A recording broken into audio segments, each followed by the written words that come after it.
Olá pessoal, tudo bem com vocês? Vamos iniciar mais uma aula de química. Nas aulas passadas vocês viram sobre a química orgânica e hoje nós vamos iniciar com a química inorgânica. Nós vamos continuar também, né? Porque já tivemos outras aulas de química inorgânica, mas hoje nós vamos falar sobre ácidos e bases. Acredito que vocês já devam ter visto a famosa tabela periódica. À esquerda nós temos compostos ácidos e à direita alcalinos. Aí centralizado nós temos os compostos neutros. Aí exemplos de compostos ácidos que nós temos aqui são as baterias, né? Que aí a gente tem ácido sulfúrico nas baterias, que é bem concentrado aí, bem próximo de zero. No ácido estomacal, que é do nosso suco gástrico, tá aí bem próximo de um. Suco de limão, o vinagre, que é o ácido acético, tomate, café, o leite ali tá em torno de 6,3 mais ou menos. A água aí, central aí, o composto mais neutro. O nosso sangue tá ali em torno de 7,5. Aí temos a soda cáustica, a solução de amônia, aqueles antiácidos, né, que é os tabletes de estômago, sabão, água sanitária, aqueles desencrustantes, desentupir pia, ralo, etc. Então, são exemplos aí que a gente tem de compostos ácidos e bases. O que seria o ácido, né? A definição dos ácidos aí que nós podemos ver que os ácidos eles são compostos covalentes que reagem com a água sofrendo ionização e formando soluções que apresentam como um único cátion o hidrônio.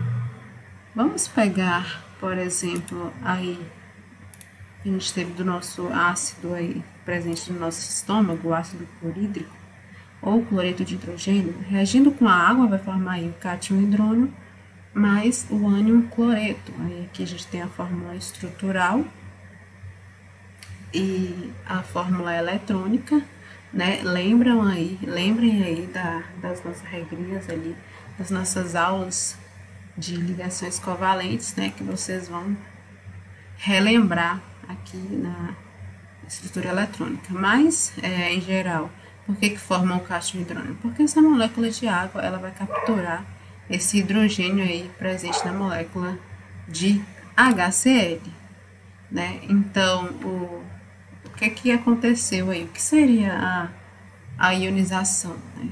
Então, reagiu o ácido com a água, o composto sofreu ionização. Então, as moléculas elas vão produzir os íons que não existiam aí anteriormente. Então, aqui a gente já tinha um composto HCl, produziu o que? O ânion cloreto, Cl-, que ele perdeu aí esse hidrogênio aí. E o cátion hidrônio, aqui a gente tinha a água, então produziu esses ânions aqui, ok? Agora, o que acontece com os demais ácidos, né, de ionização total? A gente vai ter a ionização total desses demais ácidos, só que ela vai ser... o que vai acontecer? Temos aí um exemplo do ácido cianídrico, temos uma molécula de água para ionizar esse ácido. Formou aí o ânion, esses ânions. Temos o cátion, o hidrônio, o ânion, CN-, cianeto, perdão. Aí H2SO3, duas moléculas de água e segue para os demais ácidos. O que vocês podem perceber?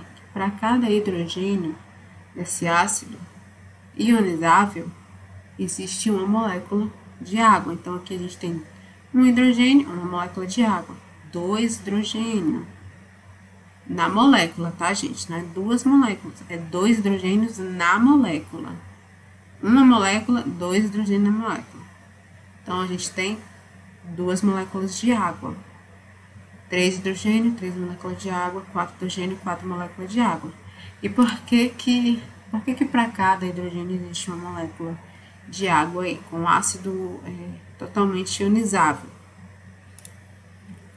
Porque essa ionização ela vai acontecer por etapas, ok? Não vai ser uma diretamente assim. As 3 moléculas de água imediatamente vai capturar. Não, vai acontecer por etapa. Então, dessa forma é possível encontrar mais de um tipo de ânion nessa solução ácida. Então, aqui, como que isso aconteceu? Vamos lá. 3 hidrogênios. No final, a gente vai ter 3 moléculas de água, que vai ionizar aí. Então, a primeira etapa, parcial, H3PO4. Aí, com uma molécula de água, formou o hidrônio mais o H2PO4 menos. Pegou esse H2PO4, ele foi reduzido aí, ficou sem um hidrogênio, passou ele para o outro lado, H2PO4 menos. O que aconteceu? Mais uma molécula de água, porque ainda tem hidrogênio para ser ionizado. Então, cortou aqui, porque são iguais, né, compostos iguais, cortou, vai atribuir mais uma molécula de água para ionizar. Final, ainda tem um hidrogênio para ionizar, que mais uma molécula de água. E no final, a gente tem a nossa equação global, onde a gente pega aqui, ó, como foi cortado aqui esses dois, então me resta um H3PO4 mais as 3 moléculas de água. Preste atenção que a gente vai cortar apenas se estiver em lados opostos, viu, gente? Apenas. Desse lado aqui o H2PO4, desse lado aqui H2PO4. Então, a gente pode cortar. São em lados opostos. Mas, também, 3 hidrônio, mais o ânion aí, fosfato. Então, o que a gente tem? Um ácido fosfórico, mais água, que reagindo a formar o cátion hidrônio mais o ortofosfato.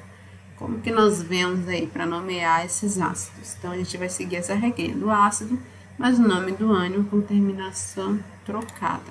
Por exemplo, vamos ter que consultar algumas tabelas, pessoal? Da mesma forma que a gente usa a tabela periódica aí para consulta, né? Se você perguntar para um químico se ele sabe todos os elementos da tabela periódica, é bem complicado você encontrar um que saiba, porque a gente usa a tabela para consultar, não para gravar, viu? Mas vamos lá. Pega essa tabelinha para vocês consultarem para fazer os exercícios aí, ok? E aí a gente vai analisar no composto. Tem um halogênio, o ânion que vai formar. Ele é monovalente, bivalente, trivalente, né? Então, ele ia perder um elétron, 2, 3, 4. Então, você vai vir na tabelinha aqui, né? Depois de fazer lá toda a equação, depois de obter nossa equação global. Então, vem aqui consultar, ok? Com os principais compostos. Aqui, por exemplo, os halogênios, né? Que a gente sabe que é o flúor, cloro, bromo, iodo. E aí, então, a gente vai formar aí um ânion. Fluoreto, cloreto, brometo, iodeto, proclorito, clorito. Então, assim, formou lá, vem aqui e consulta. Ácido na frente, mais o ânion para terminação. Né? Aqui os ânions bivalentes, temos os trivalentes e os tetravalentes. Então, printa aí depois para vocês consultarem, ok? Também os principais cátions, ali como a gente teve só, no caso, olha aqui o hidrônio aqui em cima. O hidrônio, ele é o que? Monovalente, ele só recebeu um. Ele recebeu aí um cátion aí, recebeu um hidrogênio. Então, ele é monovalente. Ok? Também segue a regra, tá? Para os outros mono, bi, tri. Lá, no caso, na tabela anterior, a gente tinha apenas de uma valência, Aí lembra aí das aulas de química de vocês. E mais de uma valência. Ok? Então, perdão, deixa eu passar um pouco mais devagar para vocês poderem printar. Então, tabela dos principais cátions aí. Cátions de mais de uma valência, quando é mono, bi, tri, tetra ou pentavalente, ok? Aqui a gente tem, por exemplo, o cobre. Ele pode ser tanto monovalente quanto bivalente, então vai depender da tua equação, o que for gerado lá na tua equação global. Que tu vai vir aqui e consultar para ver se ele vai ser cúprico ou cuproso, né? Se vai ser cobre 2 ou cobre 1. O ouro, ele pode ser só tri ou monovalente.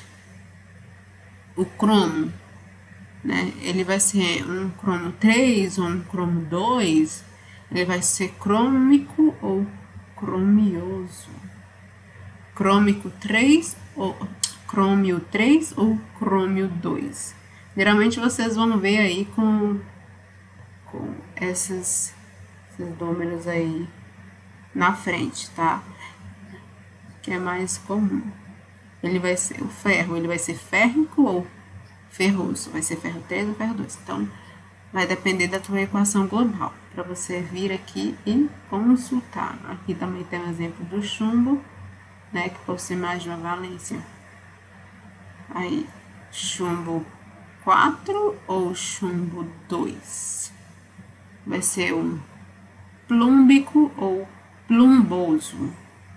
É diferente, né? Engraçado até, mas vai depender da tua equação global, que gerar lá na ionização, ok? Então, vamos pegar um exemplo do cloro aí, que a gente viu lá no início, reagindo o cloro com a água. Então, o elemento cloro aí, com as suas reações, a gente vai ter uma terminação do nome do ânion também no cátion, ok? Lembrando que a regra de nomeação é o ácido mais o nome do ânion com terminação trocada. Então, vamos lá. O ácido clorídrico, o HCl. Na ionização vai formar o íon cloreto, Cl-. Onde eu vou saber que é cloreto? Olhando na tabela. Aí, olhando na tabela, você vai ver que vai ter. Aí você vai pegar a palavra ácido e juntar com o cloreto, que vai se tornar clorídrico. Ok? HClO. Vai formar o ânion hipoclorito. Então, a gente vai ter o ácido hipocloroso. Ou clorito, ClO2-. Vai formar o ácido cloroso. Então, HClO3. Ácido clórico, porque vai ter um ânion clorato. E HClO4, perclorato, que aqui, ó, a gente tem 4 moléculas de ClO. Então, esse ânion vai ser o perclorato, nome do ácido, ácido perclórico, que é o HClO4. Então, não tem segredo, consultar a tabelinha. Ok?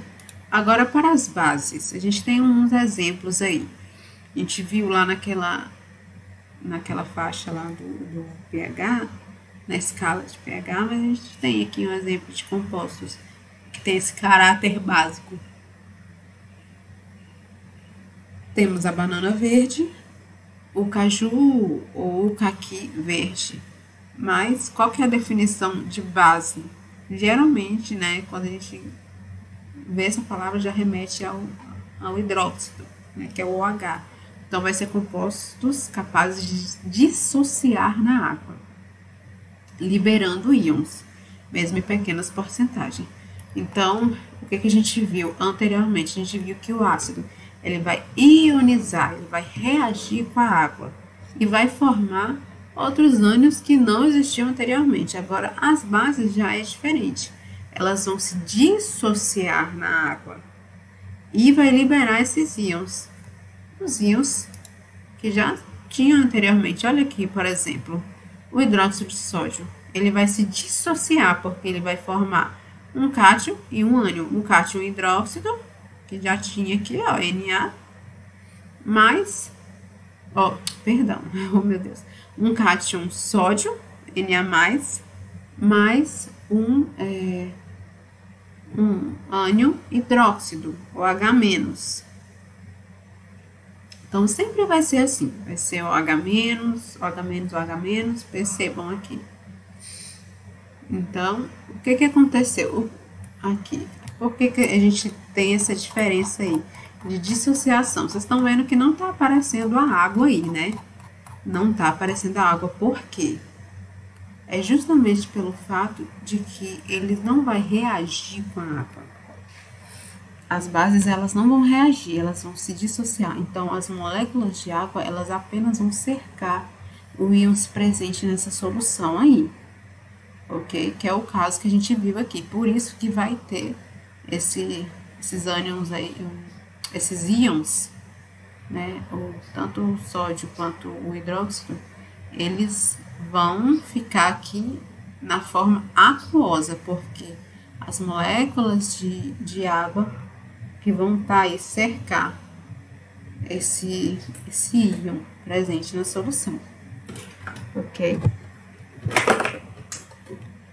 Então, é importante a gente frisar essa questão aí.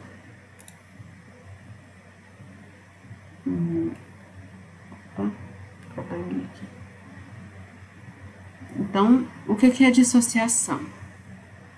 Ela é a liberação de íons já existentes. Na dissociação química de uma base não vai ocorrer essa reação aí com a água. Como eu falei anteriormente, as moléculas elas apenas vão cercar o íons presentes na solução. E da mesma forma que a gente viu com o ácido, aqui nas bases a gente também vai ter compostos que possuem mais de uma base, mais de um hidróxido, e essa reação vai ocorrer em etapas, ok? Então, é comum haver mais de um cátion diferente. Então, vamos ver. Vou pegar o exemplo do hidróxido de alumínio. Hidróxido de alumínio. Na primeira dissociação, a gente viu aqui, ó, tem três hidróxidos. Então, a gente já sabe aí que a gente vai ter 3 dissociações parcial. Então, da primeira etapa, formou aí, ele já perdeu um hidróxido, então ficou a LOH2 mais o cátion mais o ânion hidróxido. Passou para o outro lado, porque ainda tem 2 hidróxidos para ser ionizado. Então, ficou. Passou para o outro lado, ionizado não, perdão, viu, gente? Para ser dissociado. Para ser dissociado, então, passou para o outro lado. E o que aconteceu? A LOH mais 2, porque aí ele já perdeu mais um. Então, do composto já perdeu 2 hidróxidos. Então, a LOH2 mais esse ânion.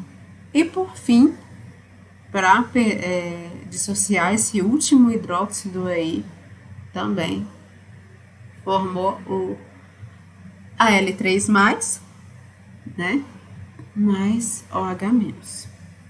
Então, da mesma forma que a gente fez com os outros, vai eliminar e corta os semelhantes, que estão em lados opostos. E por fim, a gente tem a nossa equação global de hidróxido de alumínio, AlOH3, mais Al3+, mais OH-.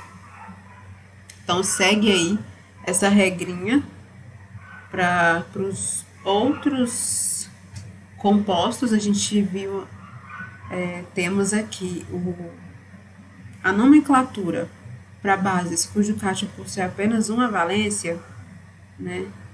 Como o exemplo do hidróxido de amônio, de prata, de zinco, de alumínio. Então, são compostos simples e que a gente vai ter aqui para a regrinha hidróxido mais o D mais o nome do cátion, ok? Qual que é o cátion? Olha aqui, ó, nosso cátion, alumínio, ok? Então, vai ter o hidróxido mais D mais o nome do cátion. O nome do cátion, alumínio.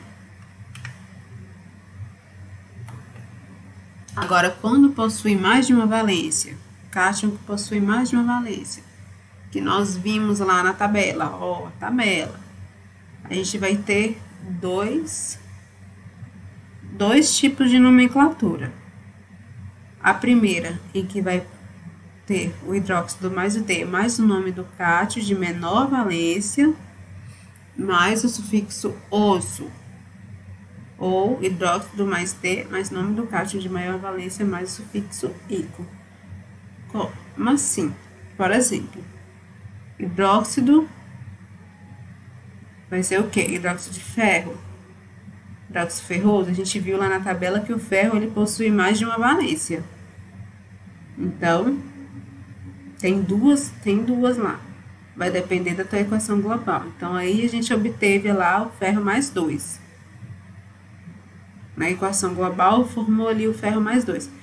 Como que a gente vai nomear? Então, vai ser o hidróxido ferroso, quando é o ferro mais 2. Ou pode ser também o hidróxido de ferro 2, que tá aí em números romanos, né? A gente coloca aí 2. Outro exemplo.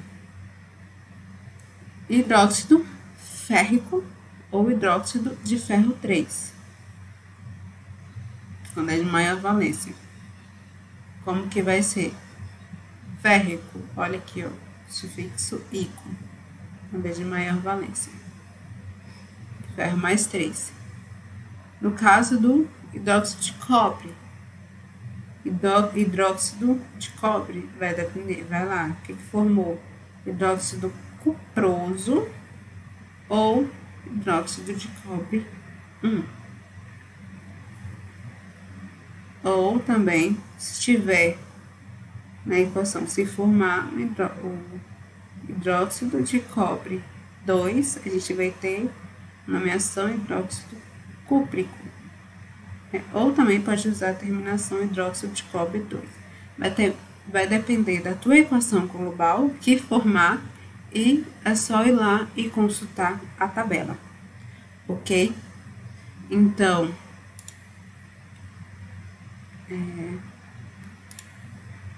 prestem atenção no que formar, tá? Façam com atenção. Bons estudos para vocês. A gente se encontra na próxima aula. Ok? Tchau, tchau.